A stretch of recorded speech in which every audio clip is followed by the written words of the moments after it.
This is the magicwordpodcast.com.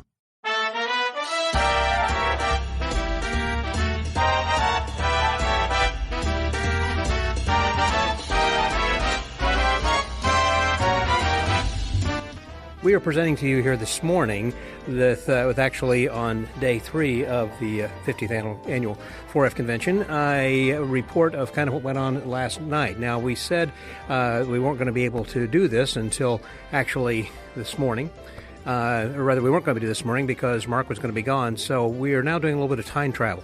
So actually, after the show was over last night, Mark and I sat down and recorded this piece that you're going to hear then right now. So this was, what you're hearing is not this morning today, this is last night, but I'm doing it right now.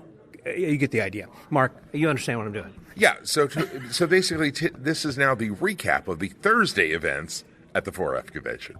Correct. On Friday morning. Which is being posted Friday morning, but was actually recorded late night Thursday night. So you not only say it better than me, but you also say with a deep, resonant voice, and chuckle. Okay, so the last, first of all, we had the afternoon. It wasn't the lecture. The morning. The first event was Chris Capehart's lecture. Yep, we didn't talk a little bit about that. That was kind of amazing too. Yeah, and Chris has been a buddy of mine for probably 45 years. We've known each other. He's lectured your home, and yeah. We used to be in a private group together. So I saw Chris at least once a month. But early on, Chris was working the streets. I was working the streets once in a while. And in Philly? In Philly. Yeah. And we have a whole history. But, I love Chris. Really good stuff. Yeah. Chris has just such a distinctive personality and very funny guy. And really, he was pushing the fact that it's routining and presentation that makes the effects. So you combine effects and just taking classic things and just adding stuff. I really like the idea then also of the miser's dream with the bucket idea from the standpoint that I've always had a little bit of problem trying to release the coins, but by just relaxing the hand, that was the biggest tip. That made such a difference. Yeah. So he's Chris is really known for his miser's dream routine. Of course, the rings. He did a really nice ring in nested boxes that he didn't explain. Mm-hmm. That was a thing that Nick Ruggiero came up with. Nick had made that look like. You said it was a collector's. Yeah, it's a CW piece. So when they put it out originally, it was just 2 boxes. It's actually Gaetan Bloom's strong box inside of a wood box, and he has a loading procedure. I talked to Rich and Nick and said, put in an extra box. Mm-hmm. So that now you can take the box out, load it, and have them take the next box out and open it, and then take out the strong box. So it's like going back and forth. Yeah, it's a really strong piece of magic. Mm-hmm. But he didn't go in the explanation. He just did it because he was talking about the routining of it. Yeah, right. Did a lot of card stuff. Chris did a lot of card magic, some of which worked. Some he has problems with. Yeah. But it's fun watching Chris tap dance and try to get out of it. So he was the first one out as far as a lecture then this morning, and then who was next? Then we had the 1:30 show. Keith Fields was the MC. Mm-hmm. Very funny guy. Keith always does a great job. Kept the show running. Had some really nice, funny gags. Opened with Rune Carlson from Denmark. Had a lovely routine. With Norway. I get confused with all the Scandinavian countries. They all kind of run together. Norway, because he had a funny joke about the Norway. That's why I remembered it. Yeah, exactly.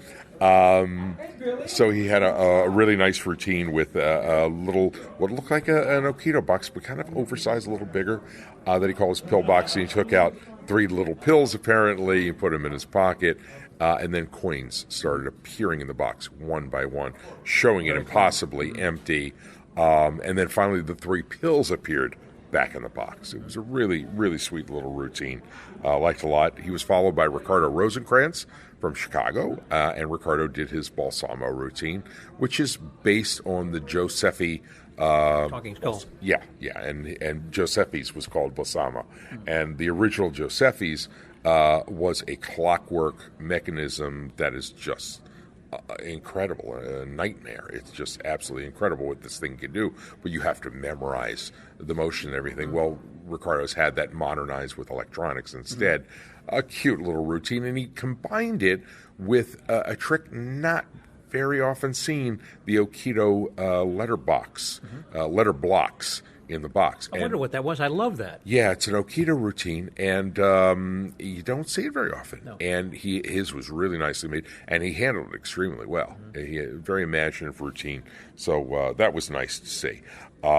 He was followed by John Michael Hinton with the flaming red mohawk kind of wild hair. Yeah. John's been on Fullest. Fullest, right. Yeah, and did a really cool oil and water. Very interesting, very clean-looking oil and water, followed by some routines with Rubik's Cubes, and he said he was going to change it to just one color, and he put it in a bag, and he had a redhead guy do it because he's redheaded. Yeah, ginger. So it's ginger magic. So he kind of forms the bag around. So what was the name of color? cube. And the guy said orange. Orange, of course, yeah, because we're gingers, so And he kind of forms around, and it looks like the thing's crushing into a round shape. And he opens it up, and the Rubik's Cube apparently has changed to an orange, which he squeezes, and he says, think of another color. And the guy says, green. He squeezes it, and it changes to a shower of peas. No, it was green Skittles. Was it green Skittles? Yeah. To me, it looked like green peas. Yeah. And then he takes the other cube that's on the table, and the cube changes to Skittles, multicolored Skittles, which made a freaking mess, but it was nice and visual.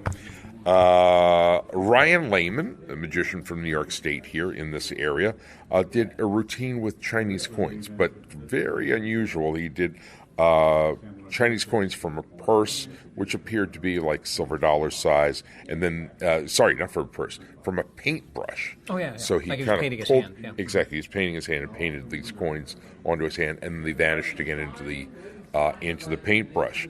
Then he brought out a bigger paintbrush and made larger Chinese coins, and then did like a coins across three fly kind of thing, vanished the coins, and then produced even larger. I mean, these were like, I don't know, probably about 5 inches in diameter, and then it did a routine of penetrating those off of it. Charming Chinese challenge.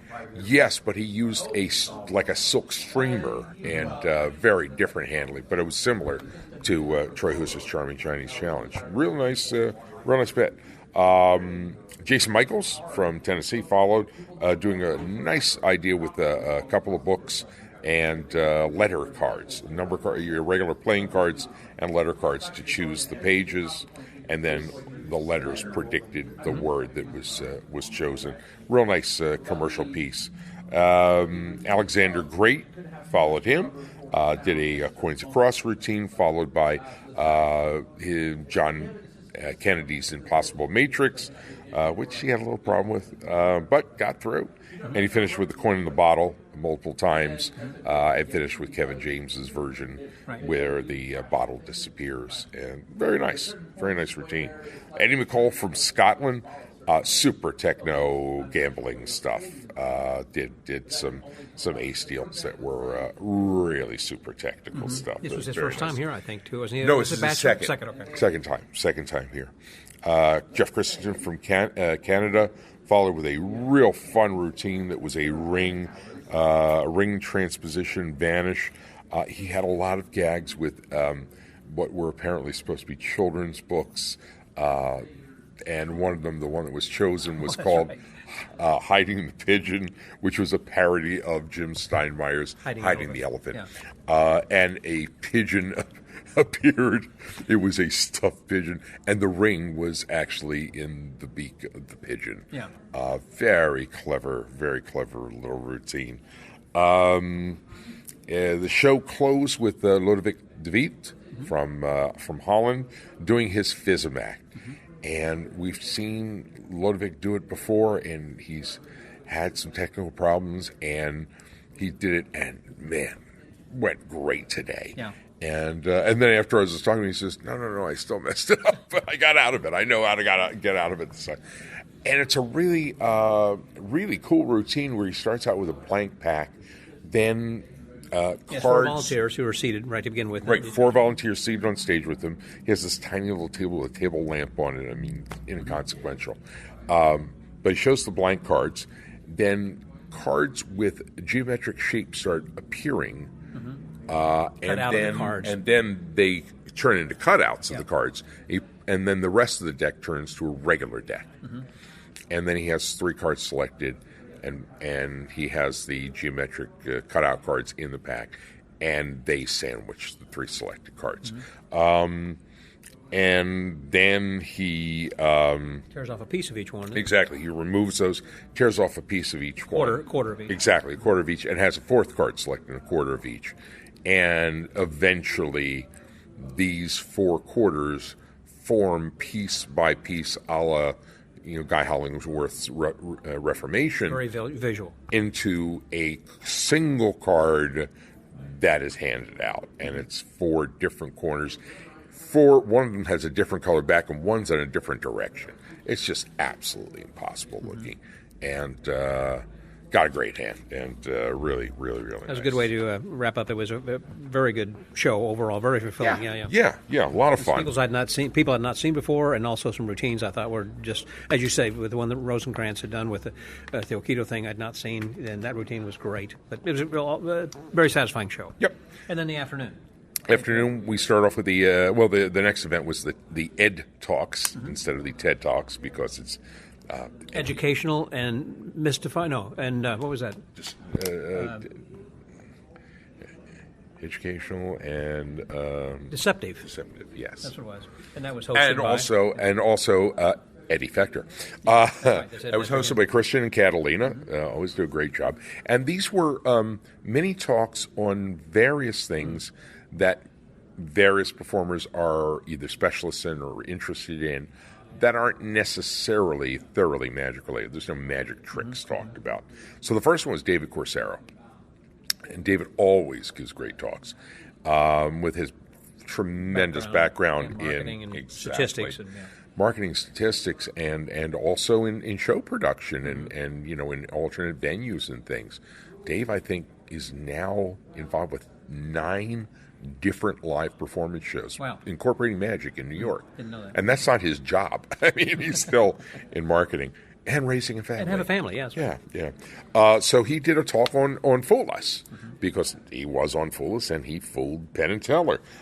Great PowerPoint presentation. Gave a lot of fantastic statistics about, how many 4F members have appeared on Fool Us, how many 4F performers fooled Penn and Teller, and talked about how to get on Penn and Teller and how to be successful in Penn and Teller. Taken from experience and talking with Teller, talking with Mike Close at length, talking with Lincoln and Andrew, the producers.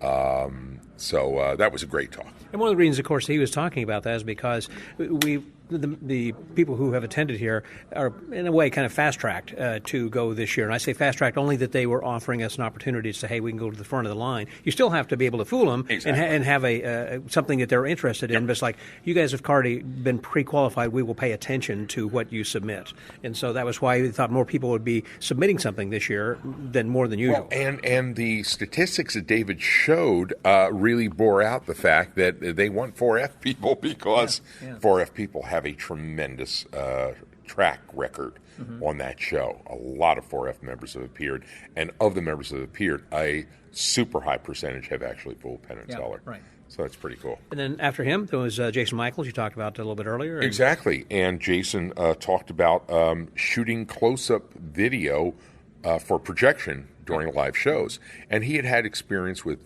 Brett Daniels. At first, he was working with Brett for a number of years and talked about how Brett did his setup.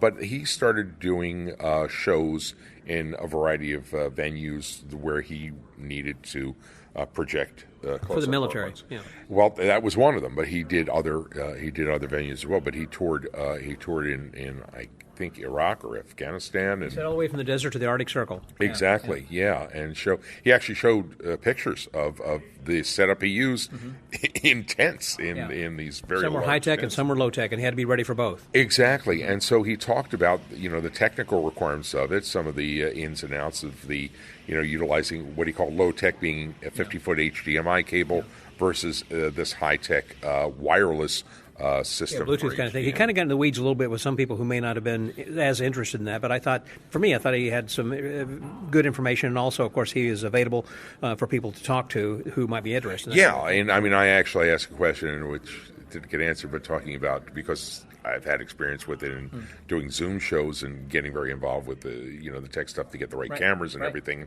Talking about clean HDMI feeds so you don't get text on your feed. You can get way into the weeds. But there was some great information there that I found very helpful. And then they were wrapped up with? Well, no, there were two more. First was Marc Zakaria. Oh, I forgot about Marc. Marc, terrific close-up guy, mentalist, and hypnotist. And I gave me a shout-out because he had contacted me. Marc used to come to lectures at the house all the time. And he said, I'm really interested in learning about hypnotism. What can you recommend? And I recommended a friend of mine, Brian Dean Toder. Brian I've known for, oh my gosh, probably 50 years. And Brian is a clinical hypnotherapist and also does performances as a hypnotist. And Marc contacted him, and he was like so open and giving with him and talking to him at great length. And Marc talked about doing a hypnosis show, how to do it ethically and doing it in a way that doesn't embarrass people. But also, not only does he do a regular stand-up hypnosis show, he does hypnosis in close-up. He'll do hypnosis in strolling. Strolling cocktails. And that was a big takeaway for me. I thought, what? And he does. Oh, yeah. And I talked to other people at dinner. We were out to dinner, all dinner. A bunch of us were out to dinner together. And they were telling me, oh, yeah, no, we've seen him in bars doing it. Noisy bars. He's got people going out. He said it's unbelievable. Yeah. So that was really fascinating talk. And it was finished up with Paul Richards. And that was kind of a Q&A with Christian and Catalina, talking to Paul about creating and marketing and manufacturing magic, putting stuff on the market, what it takes to get a good product on the market. How much it costs and what you'd expect. Yeah, and all the unexpected costs that you just don't think of, like shipping and material costs that don't even go into making the trick, just packaging. The cardboard and everything. I mean, went into some detail. I thought it was interesting. Oh, a lot of detail. Yeah. Very cool. Very cool. Yeah, it was very good Ed talk. We're going to have another one then today on this third day of the convention. Right. And so that will be... Oh, wait, no. I think the... Or is it going to be Saturday? No, that's Saturday. The one today is going to be the workshop on Eddie Fector. That's what it is, right. And they're going to be showing some videos and talking with people then, like Paul Gertner and others who have known Eddie. Who knew Eddie and, remember. And Tom Craven, obviously. Yep. Yeah. Hopefully Tom will be awake. By that time. Yeah. So that was wrapping up then the afternoon. Then we had a chance to go to dinner and then came back. And then we had a fantastic show that was hosted by Lucy Darling. Lucy Darling, with costume changes between many of the acts. Yes. She brought lots and lots of gowns. Lucy is always fun and very, very high energy and bubbly and just poking fun. She's fun, I agree. Yeah, lots of fun. So the opening act was Alfonso Retuerto, who I believe is from France but now living in Germany. Correct. Alfonso has been on Penn and Teller, I think, twice. And he did one of the routines that he'd done there, which is a beautiful miser's dream, which is totally different than what you're expecting, totally different what you're used to seeing, with a great finish. Absolutely beautiful. And then he went into an oil and water routine and finished with a matrix, with a reverse matrix on the end of that. As he was doing the oil and water routine, I was thinking about what Clemens Ilgner had talked about in his lecture as far as with the metronome and the rhythm, the way he was laying the cards, and I thought, oh goodness, because they're friends. And exactly. From Germany, and Alfonso was participating in the lecture last night. Followed by Sam Slavin, and Sam did a fun routine with a ring, which he did not borrow, but it was still ladies' engagement. He's always worried about borrowing rings. And it was a fun routine where he put it into a ring box. The ring box turned to a deck of cards, and then the deck of cards opened up like a ring box, and the ring was sticking up in a little display inside the like a ring box. Yeah. Exactly. It was a very, very nice little routine. Rod Chow did his, I won't say standard, but now standard Astro act, which is a whole act with the planets, and it's very much a competition act. Of our solar system. Exactly, producing all of the planets of our solar system and stars and this and that. And, of course, the comment after that by Lucy was, "This act is out of this world." He was followed by Ice McDonald, who did a couple of card revelations and then ended up with a card and fortune cookie. Very nice routine. Ice is always, he's a good performer. He makes a good presence on stage, and a lot of fun. Solid ice. George Iglesias from South America followed with a fun routine based on air travel. It's a commercial piece that he sells. I think it's called Boarding Pass, if I'm not mistaken, but it's a multiple revelations, like a triple revelation type thing with multiple revelations at the end, and it's a good commercial. And at the end, it looks like it's something that was in the back pocket of the airplane. Exactly. That has things. It's the instruction, and you know that everybody should read, and everything, and it opens up all the way for the final prediction. So it's very nice. He was followed by Brian Curry, who I hated. Right.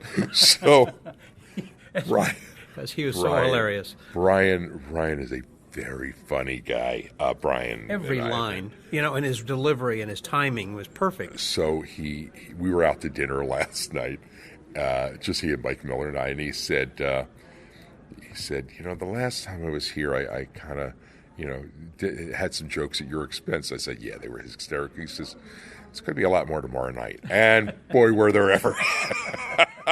And people just expressing, how sorry they were for me. But it was a very, very funny routine. I loved it.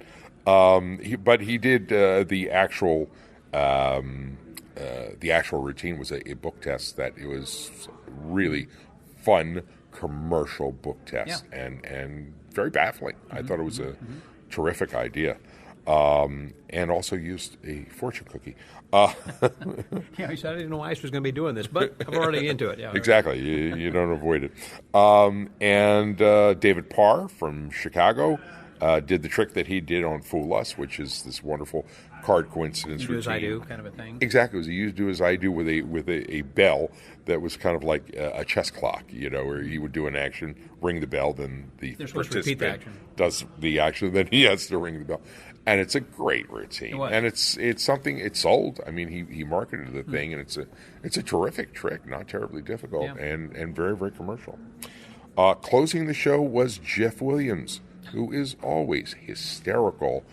He did a routine with a chicken puppet, which is actually a trick that John Allen used to put out called Quadro Chick, but Jeff took that and ran Jeff style with it. When you say puppet, it's like a marionette. Like a marionette, exactly. It's on strings. Exactly. And it's adorable, but Jeff's routine with it was just so funny. And he dressed it up with those glasses so it looks like his glasses. It looks like Nick DeFat.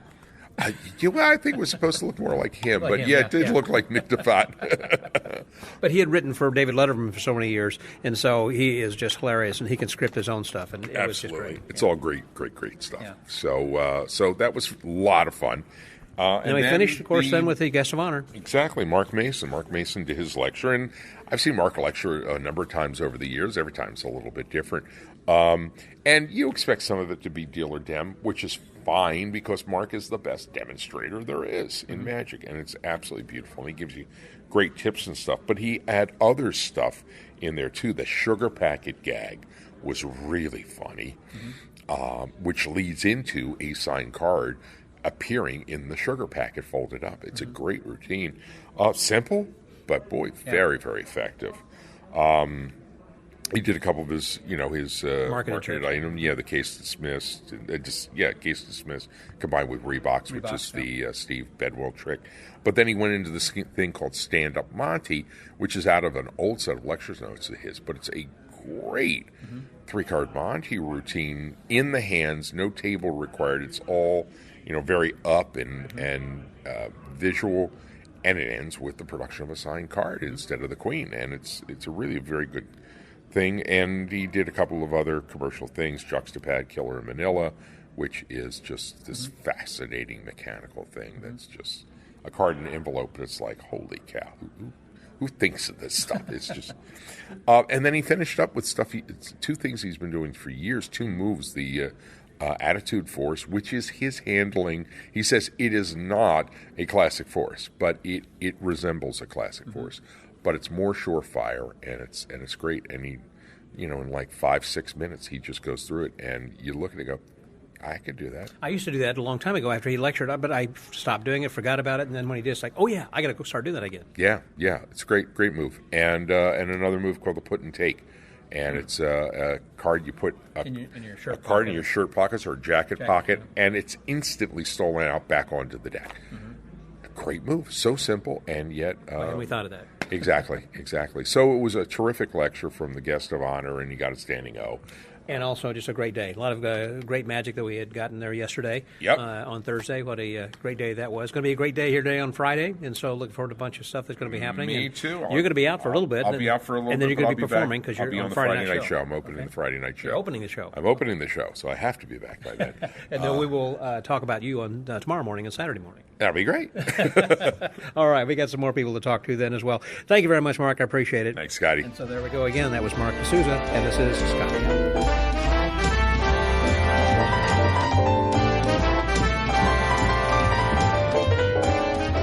We just finished the afternoon show and getting ready for Paul Gertner's lecture actually right now. Yeah. And I want to talk with someone who's come all the way from France, Alexandra Duvivier, from her place at Dumont. What's it called? Le double fond? The double fond. Yeah, the double bottom, something like that.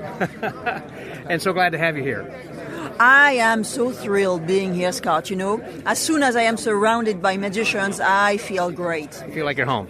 Exactly. This is how I started. I love magical conventions because it's a bunch of, it's a reunion, a meeting of friendship. Yeah. Okay. Thank you.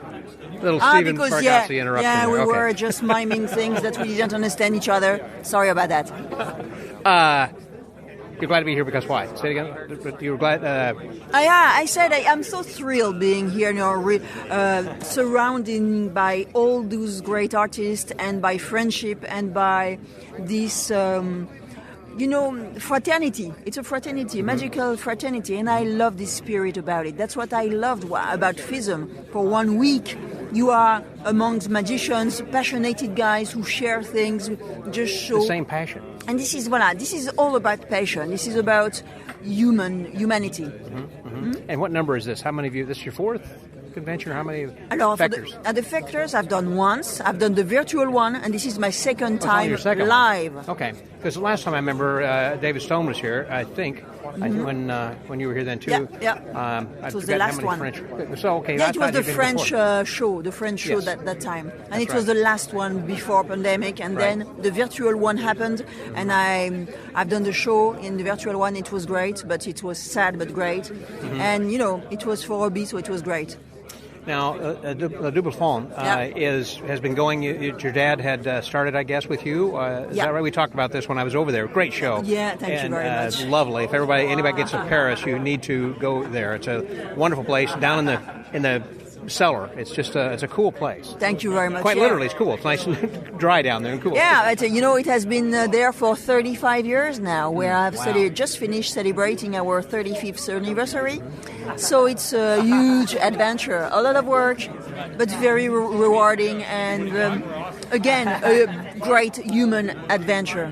Right, it is. Now, back to the 4F here for a minute. Has there been something so far in the last, what are we, this is like our third day, I guess? Yeah. What have you gotten out of it? Have you learned something that you're going to take back and perhaps use as far as a move or This is a very tough and tricky question, Scott, because I had so many things in my mind right now. For instance, Mark Mason's lecture just blew me away. Me too. For instance, the first thing that popped to my mind is Mark Mason's lecture. I mean, this is so devious, so clever, so intelligent that I love that kind of magic, where you've been fooled again and again. Right. But this is not the only thing I've seen so good, because I have seen so many good things in the shows on the other days, and that everything was interesting. The workshop on Eddie Fetcher's, that was very interesting and so moving to see Tom. And you know what? I've cried because it was like we said.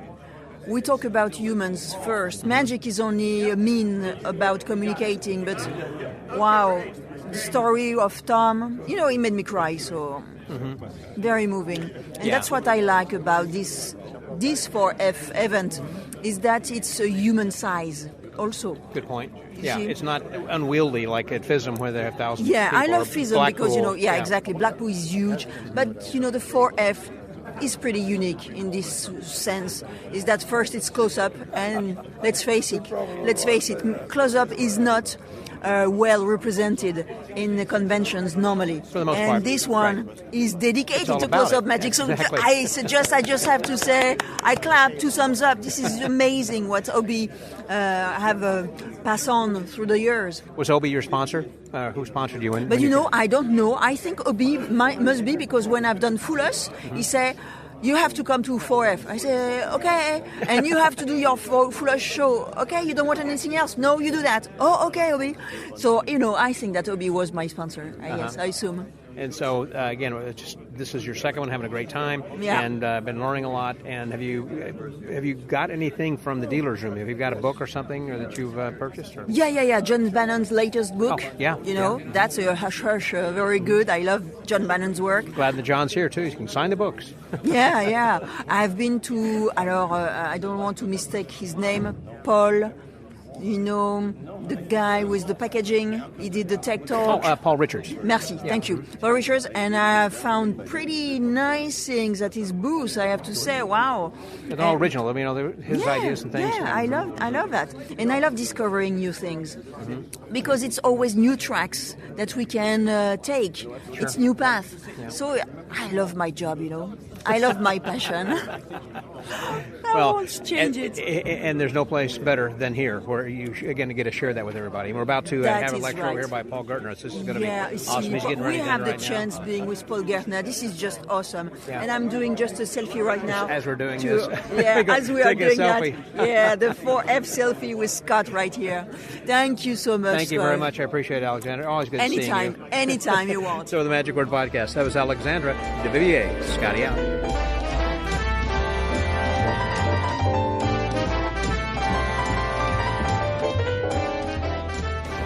We just finished the Paul Gertner lecture, which was really great. Unfortunately, the guy who I'm talking with right now was unavailable. I was in the back. You were in the back. Oh, you weren't up front. You gave up your good seat. I saw from the back. Okay. And I interrupted that last podcast, and I so apologize. But so this is Stephen Bargatze, by the way. Normally you hit pause there. He's a little. I go, golly. Well, you've been on this so much, you know how I operate. I probably should have hit pause, but yes, I had to set her up to set in my seat so that he could do that. Use that for that trick. I was willing to give it up. Just for her. Just for her. What a great guy you are.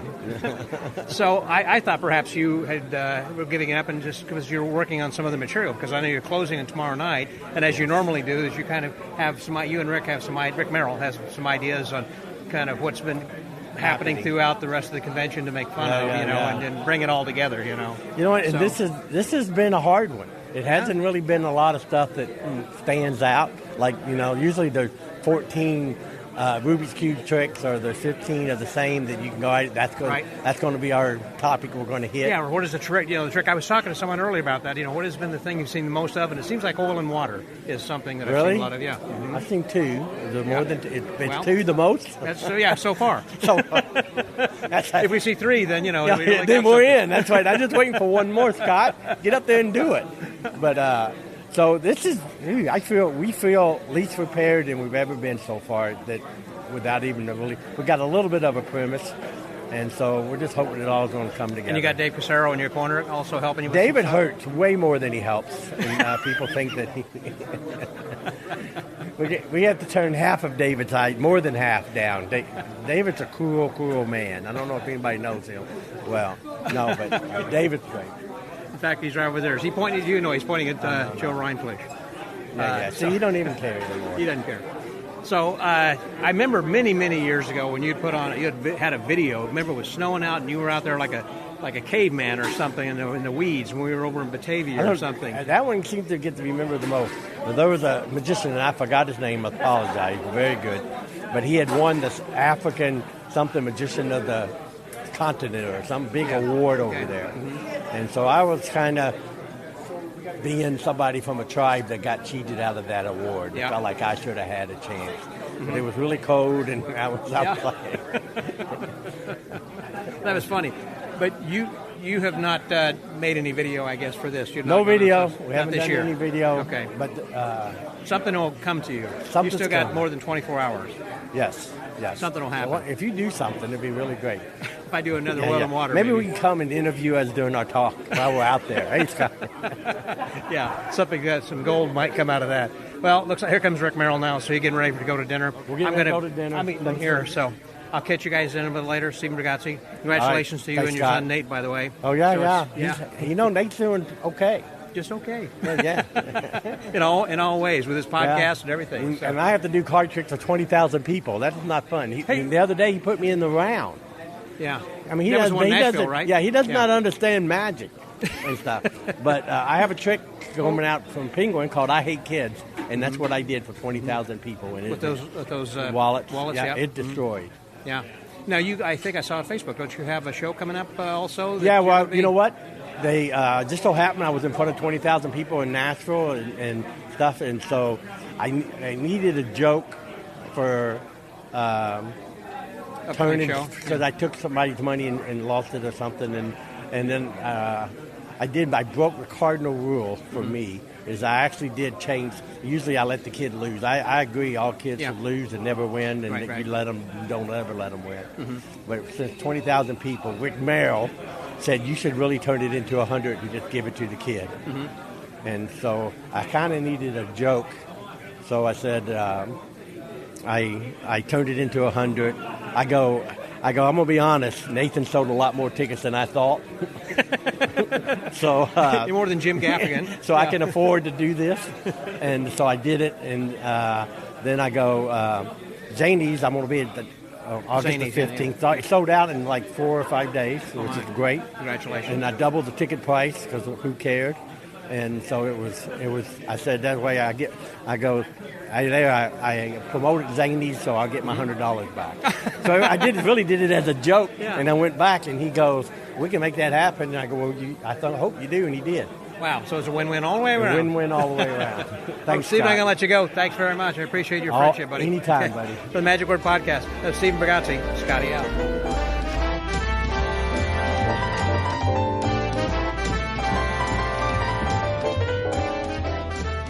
We have just finished with dinner, actually, but we also just finished with a lecture that was by Paul Gertner, and I've got the guy with me right now. Hey there, Paul. Hey, how you doing, everybody? We're all fine. They're listening. They're listening. Good. So, in building up for this was for those of you who might have attended FISM, and I know there were thousands who did, and may have gotten to see Paul's lecture there.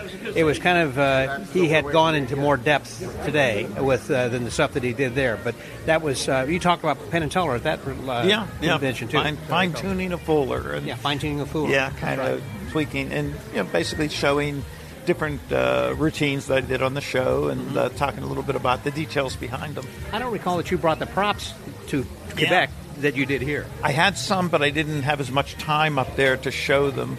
Here, it was a smaller audience, and they could see them. And because I could sort of show the details of some of the props that I created. And then one of the other things we had earlier in the day was a tribute to Eddie Fector and talking about the man himself. And, of course, you had been coming for a long number of years. Yeah. And then I had to leave to go catch something else with Chris Capehart. But I had so I missed the panel discussion. But you were on the panel along with Mike Gallo, was it? And who else? Mike was on it. And let's see, I'm blanking on who we... Harrison Carroll couldn't make it. He sent a video in. But I'm trying to remember who else was on the panel there with you. And Tom Craven. Yeah, Tom Craven told was a there lovely story about Fectors and so on like that. Yeah, because Tom's been here the longest. Right, and I heard that. Yeah, it was a little bit of emotional. He was talking about then as well. Oh, Dick Cook. That's who it was. And Dick Cook. Sure. Because Dick had a video that he showed then as well about that. Yeah. So, what are some of your memories of early memories that you could recount here? Just coming here for the first time and just basically, as some of the guys mentioned, sort of staying in the background, so watching Eddie perform and Bill Okel and Mike Skinner was already in California when I was here for the first time, but so just sort of staying. And the first time I came, I saw Jay Marshall. He was here, and there was a convention going on in Buffalo New York. It was an IBM convention in Buffalo, New York, and Jay Marshall literally stood up on the horseshoe bar in the main room and did lefty with a golf club. He didn't have lefty with him. Okay. Somebody said, "Hey, who's got a golf club?" And he put a little eyes on the golf club, and he did his lefty routine with the golf club. Wow. And that's the first time I saw Jay Marshall do that. I remember also that many of the conventions, you weren't here for like Thursday, Friday, but you came in on Saturday because you were always working at trade shows, it seems like. Yeah. But you always made it. But I made it for most of them, yeah. There were sometimes I missed, but kind of balancing the ability to make a living and at the same time hit magic conventions. That was one of the things that I remember. There was one of the early ones, perhaps the first one that I had attended, I believe was in '85 when Tom Mullico was the guest of honor. Yeah. And for the evening show, you were on, and I think Albert Goshman might have even been there. Is that right? Gosh was there, sure. Yeah. Sure, he was here. And it's just, I was thinking, man, this is just the best show I've ever seen. It was just a wonderful time. So there are so many memories, each year that you kind of build. Like you said, I can imagine, Jay just being up on the bar like that. Yeah, and you see Jay and Jerry Andrus, Frank Garcia, Derek Dingle, Frank Garcia, and and Charlie Reynolds would be always coming.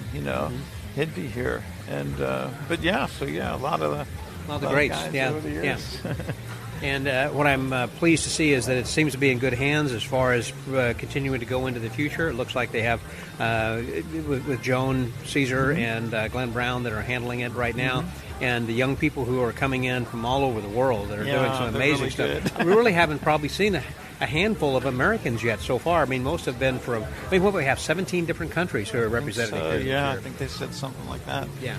So it's just been wonderful as far as what I see the young people and different countries who are contributing here this year and seeing this kind of stuff. Yeah, different styles. I mean, the use of music comes into play, audio. I've been noticing the use of music, and like I use the steel ball bearings with tapping and so on like that. Some of them are using the use of music from audio tracks that create a little bit of sound when you need it. Right. So, different stuff. It really is. So what have you seen so far? I mean, we still got a couple more days yet to go. What day is today? Friday? We just got one more day, I guess, until tomorrow.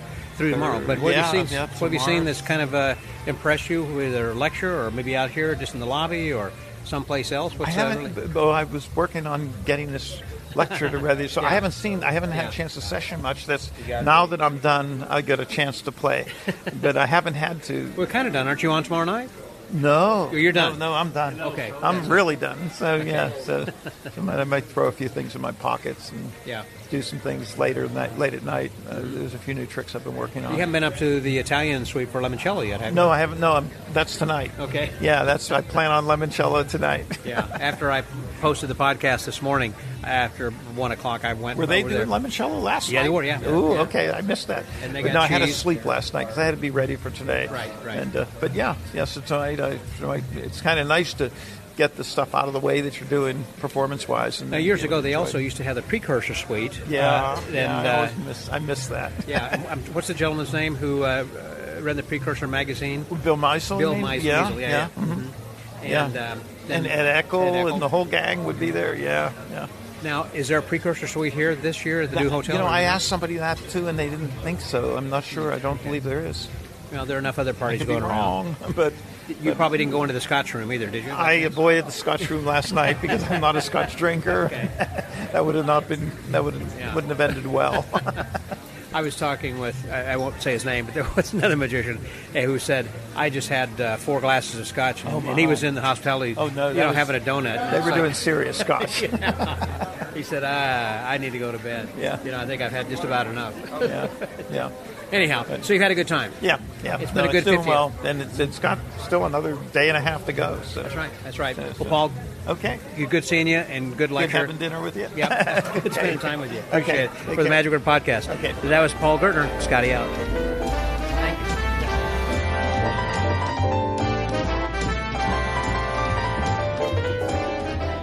So the show's about to start here at about 8 o'clock. We got a few more minutes, but I thought it'd be kind of interesting. A convention with Howard Hamburg in the house would not be, this I should say, a podcast with Howard Hamburg in the house of the convention really wouldn't be a complete podcast, so I have to include him. Hello, Howard. How are you doing, man? Great, man. I'm really having a great time, Scott. Thanks. And so how many of these have you attended? This will be my 6th. Okay.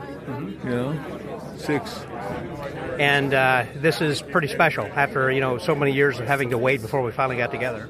It's wonderful. I mean, it's the camaraderie here is just fantastic. I don't really call it a convention. I call it a nice gathering. Now, you go to a lot of other conventions, all over the world, I know, in which you are actually a performer or lecturer or whatever. How would you compare, not necessarily compare this, but contrast it, but how does this differ from others?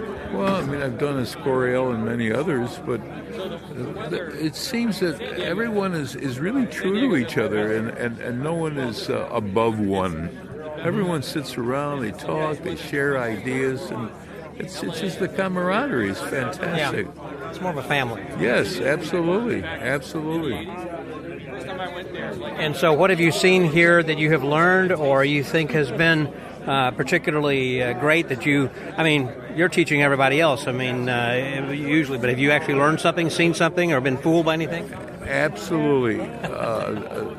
Some of the techniques that I've been exposed to, that the fellows have sat around and shown me, their thought process is just absolutely incredible.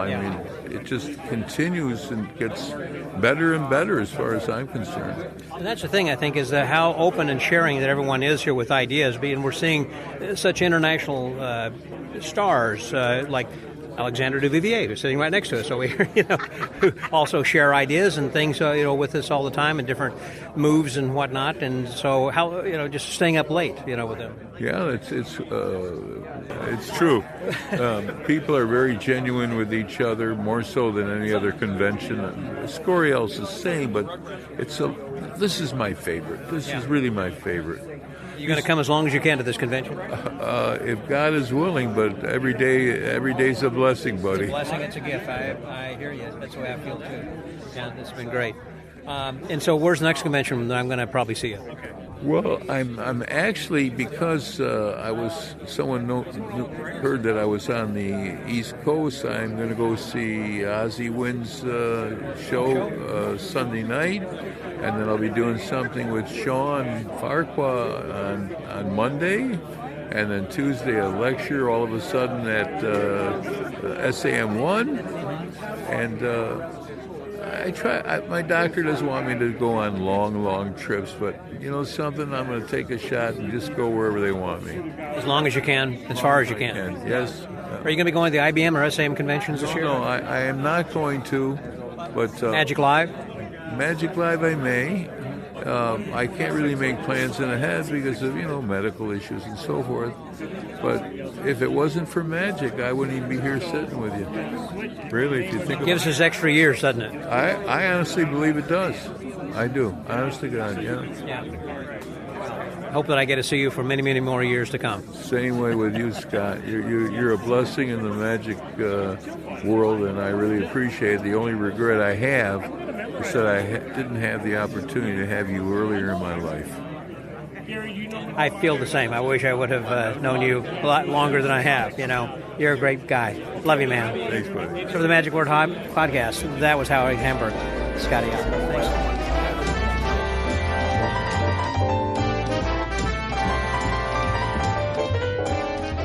So the evening show is over. Actually, the day is pretty much complete, and we will do a recap then later with tomorrow morning, actually, with Marc DeSouza. And so you'll hear about everything that kind of happened here today after he'd written his notes. But right now I'm with my friend and yours, David Parr. Hey there, David. Hi. The man who gives us the Cabinet of Curiosities. Indeed, indeed. And you were one who had fooled Penn and Teller even. I did. My first time out. Yeah. Wasn't that pretty exciting and unexpected? It was very unexpected. Before I flew out there, I had estimated my chances of fooling them at about 40%. Mm-hmm.